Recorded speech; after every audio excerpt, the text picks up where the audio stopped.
expletive. Bleep, bleep, bleep. Well, Charles Barkley does not want to hear any whining about criticism. Listen to Chuck. These dudes, man.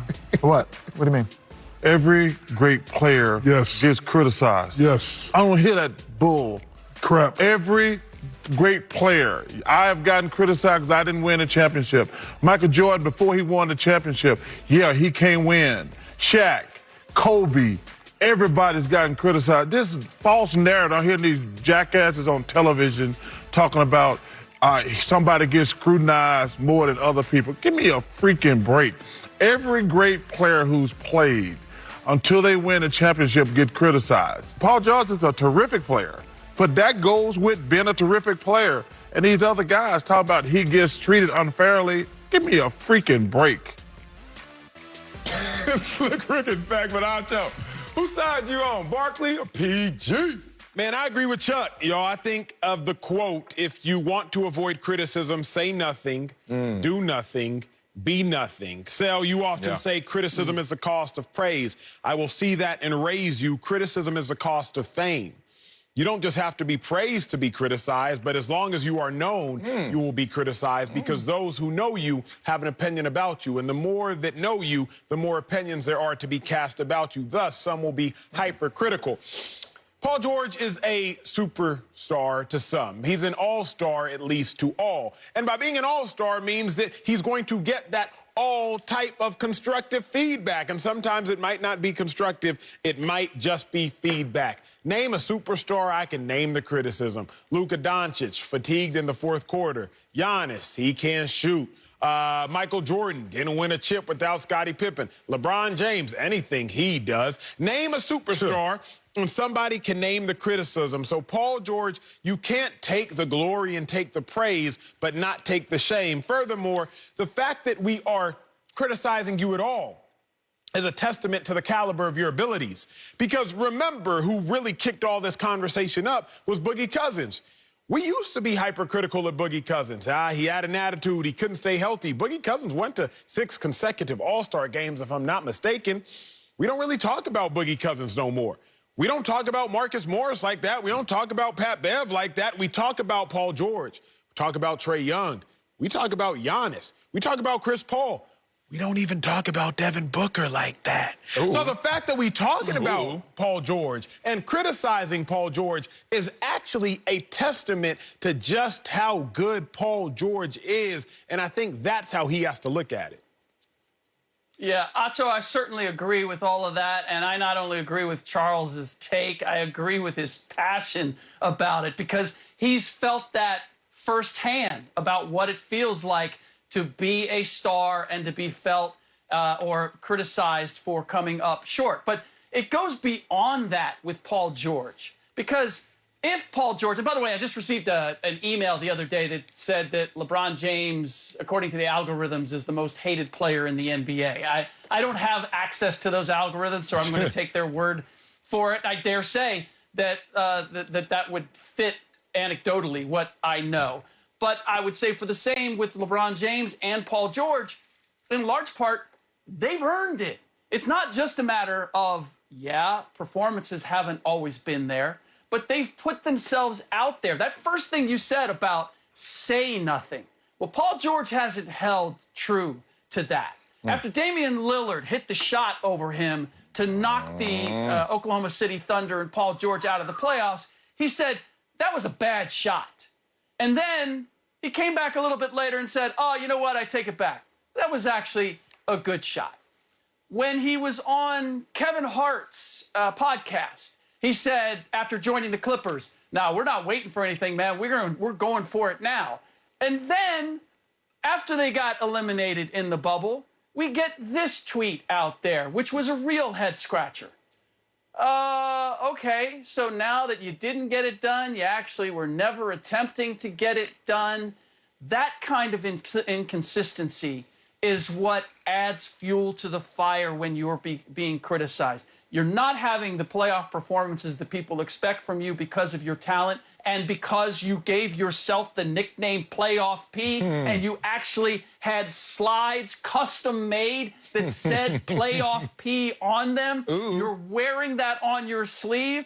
And now when you don't demonstrate that you are playoff P and you're criticized for it, you're being more criticized than others? Well, yeah, because you asked for it. I'm with you guys to a degree, to a point, and I'm with Barkley certainly because I just love Charles Barkley.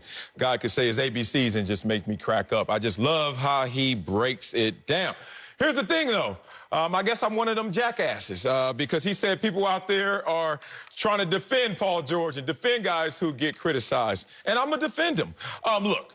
I don't need a backhanded compliment that says, hey, criticism is the cost of praise, even though it's one of my favorite sayings. Acho revisited that and actually said, hey, you don't even got to be someone who's praiseworthy. Just be someone who's famous.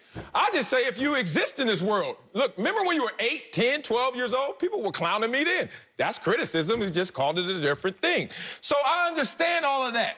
But don't do this. Let's draw the line between criticism and ridicule. And that's the problem I have with this playoff P, pandemic P, way off P. Because criticism is one thing. Luka Doncic, he tires in the fourth quarter. Luka Doncic, you're not so great with coaches and teammates. That's it. Criticism, criticism, criticism. I don't hear the ridicule there. So criticism is tethered to your greatness. And that's fine, because you're so damn great, we're going to have that much more criticism for you. They're going to go hand in hand. But when you break that tether, when you cut that rope, and all of a sudden you're just out there bouncing around, ridiculing somebody who still is great, that's when I have a problem. So I hear you, Barkley, to a large degree, but I also hear with playoff P, some star, whatever y'all want to say, and ridicule them about criticism. I stay there, not ridicule. Here's the thing, though, Sel. If you remember in high school, I don't know if they did this at your high schools or middle schools, etc., but people would take the whole, sheet of paper and write, hit me on the back, and then they just tape it to your back, and hopefully you don't notice. Then people would come up hitting you and whatnot, and you're like, hey, why you hitting me? And then they're like, hey, you got a sign on your back. Right. Paul George essentially broke the sign, put it on his back, taped it there, and is now looking at us wondering why we doing that to him. 2018, to Slick Rick's point, when he was asked about Donovan Mitchell and guarding Donovan Mitchell's rookie year, Paul George said, oh, y'all ain't met playoff P yet? The reporters are like, who's playoff P? At that point in time, Carmelo Anthony, a few days later, as the story has it, is like, wait a second, I thought y'all gave him that nickname. And he's like, nah, Paul George named him himself. Later on at the podium, after, I believe, playoff P, who is now playoff P, goes and shoots poor from the field goal line. They lose a game to the Jazz. Carmelo Anthony sitting at the same podium when playoff P is asked about his performance. Melo says under his breath, you can't take it back now.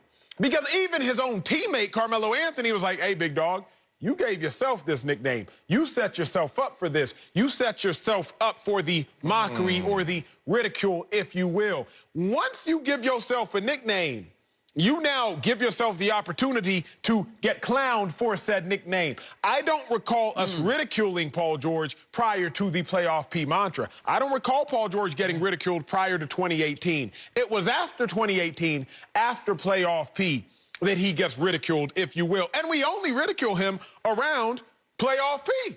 Pandemic P, way off P. So that's the only thing we ridicule him around is nicknames. Some stars. We only ridicule him around a name, but he started off with the names. Ooh. That's really well said, Acho, because, and I've got receipts here in terms of where the dividing line was, because the reality is Paul George didn't show up in pivotal elimination games prior to naming himself playoff P. And while there might have been some criticism, not to the level now, not getting clowned the way he is now. So can I have my second full screen to break this down? We've got going back to 2013, where elimination game, what does he give us? Not enough. You can go through it step by step. All of these are elimination games or strung out throughout his career.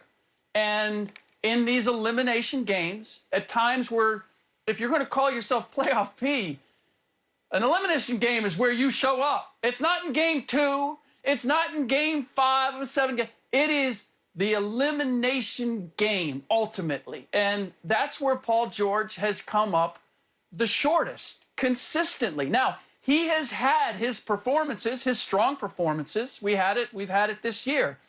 But he's had more of the other ones than that. And so this idea that he criticized more, yeah, because I don't know that I could find another star who has been as inconsistent and up and down as he is. Again, to your point, Marcellus, and you, Acho, he's put himself on this platform. He's given himself that by his talent.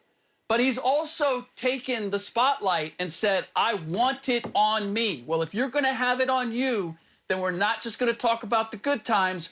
We're going to talk about the times that you come up short. And he's had more of those in big games than he has otherwise. Yeah, but let's get nuanced up here. And I know that I'm going to lose most people, and here comes the criticism for me. But I'll take